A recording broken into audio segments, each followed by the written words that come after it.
it is still true that public speaking is more scary than death for many people out there. We're all scared to put ourselves in front of others. We feel judged. We don't want to go wrong. We don't want to fail. We don't want to look silly.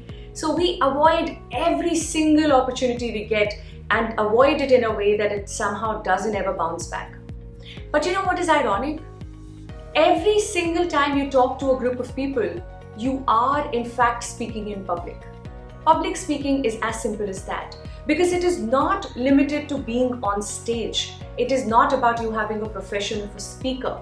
It's about you having the courage and clarity and adding your confidence to that to share your point of view, your opinions with other people.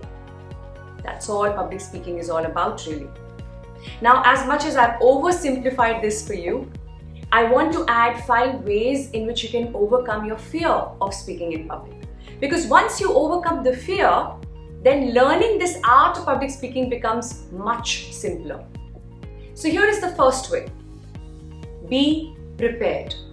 The more you work on your content, the more you bring in clarity in what you want to say, the easier it gets to speak in front of people. The second is to be real. Be aware of your strengths. As much as you keep reminding yourself of your weaknesses, it's also important to know what your strengths are. And use those strengths when you are in front of people.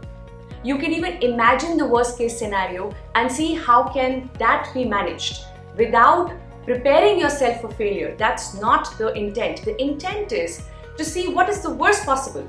And if that were to happen, how can I make the best of it? It's about being real in terms of your expectations that you might have from how you will perform in front of people. The third is to be vulnerable. People don't want to listen to machines. They want to listen to other people. The more you get personal and the more you bring your own personality when you speak, the more you connect with your audience. The fourth is to be present in the moment. Be with your audience. Create an eye contact.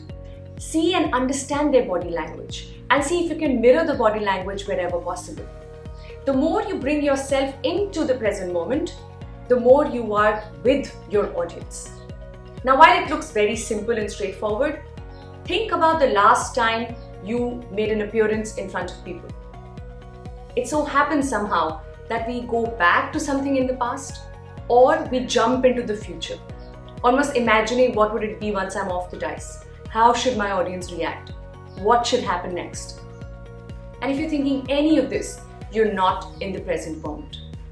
It takes a lot of practice to be in the present moment, and that is a part of being prepared as a public speaker. And the last is to be generous. Public speaking is about other people. And that's the biggest mistake we make. We make public speaking all about ourselves. It becomes an act. It becomes a performance. And then what we want is a standing ovation. Everybody should applaud once I'm done talking. Everybody should come and tell me how great a speaker I am. But that's not what public speaking is about. Public speaking is people service. So what we need to do as speakers is to gather all the information that we have and generously offer that to our audience. Share with them your knowledge on that subject. And the more you bring in generosity in that sharing, the more your audience will love you for who you are and not necessarily how great a performer you can be. So that is the bottom line of public speaking. Remember, public speaking is people service.